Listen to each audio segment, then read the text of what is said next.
Oduu baay'ee gaddisiisaa fi godina Wallagga Ba'aa Kiiramuu keessatti amma raawwachaa jiru waraanni adda bilisummaa Oromoo qolachuudhaaf qophii isaa xumuree jira kuno.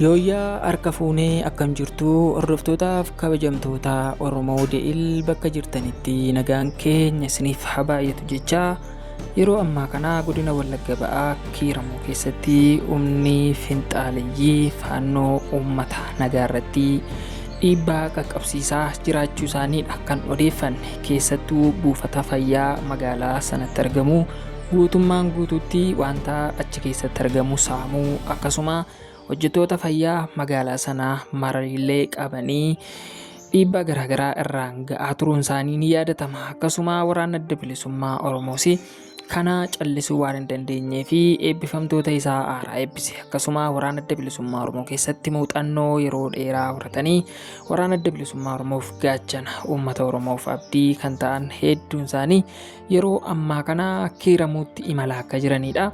Warroota buufata fayyaa barbadeesse dabalatee humni finxaalayyaa Amaaraa faannoo naannoo sana qabatanii turan waraanni mootummaa Itoophiyaa bakka sana osoo isaan jiranii magaalaa sana osoo isaan qabatanii jiranidha. Humni Amaaraa faannoo magaalaa sana galee dhiibbaa kana mara kan raawwatedha. Namooti naannoo sanaa odeeffannoo qaban hedduun isaanii akka dubbachaa jiranitti waraanni mootummaa magaalaa sana osoo jiru osoo inni buufatee jiru meeshaa guutuu osoo inni of harkaa qabu humni finxaalayyaa Amaaraa faannoo magaalaa sana galee dararaa garaagaraa raawwachaa turedha kan namooti hedduun dubbachaa turanii. Yeroo ammaa kana humni finxaalayyii faannoo naannoo sanaa baqateeti kan jiru.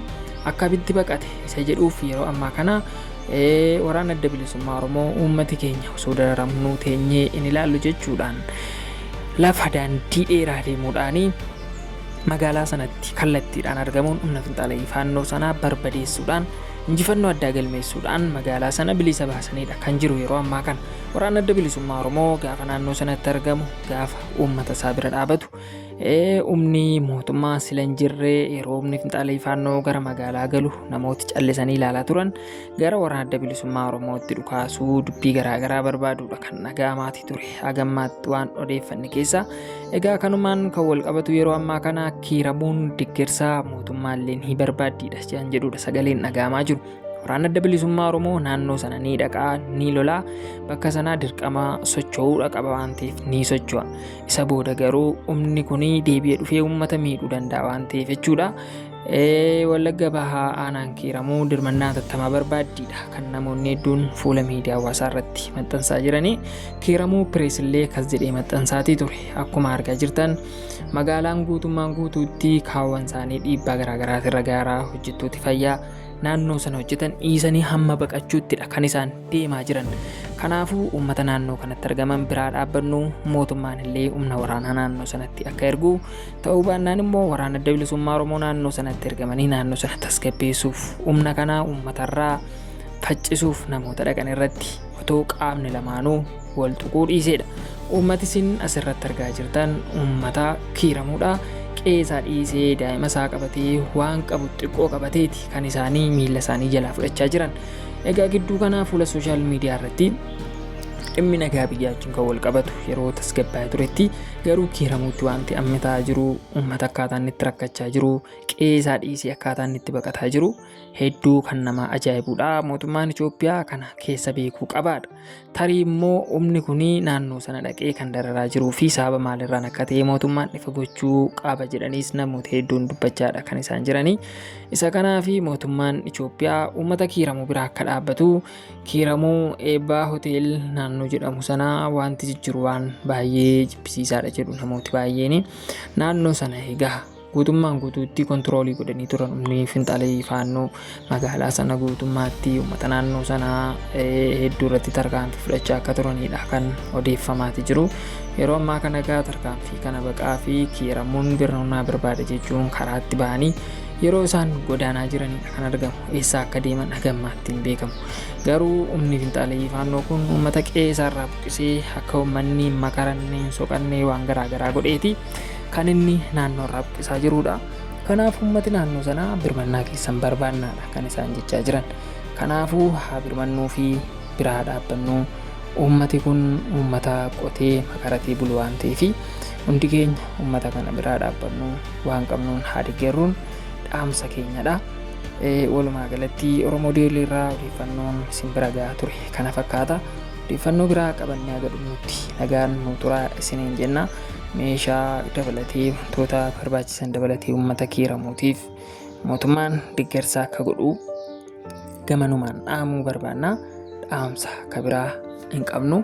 Yeroo ammaa kanatti uummatichi leenjii addaa waraana adda bilisummaa Oromoo kennaa jirullee uummata naannoo sanaa fudhatee hidhachuu qabaadha namooti baay'een kan dubbachaa jiranii.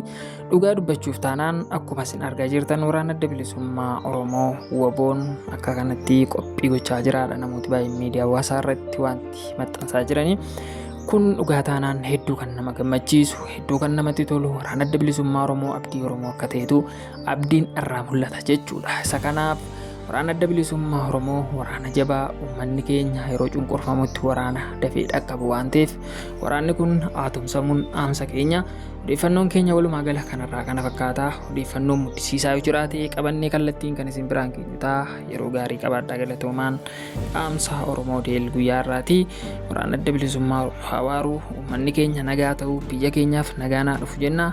Horaa bulaa deebanaa viidiyoo kana ilaalaa xumuraa suuraawwan jijjiiran ilaalaatii uummanni kiiramuu maal keessa akka jiru kanarraa baruu dandeessu isiniin jenna. Galatooma.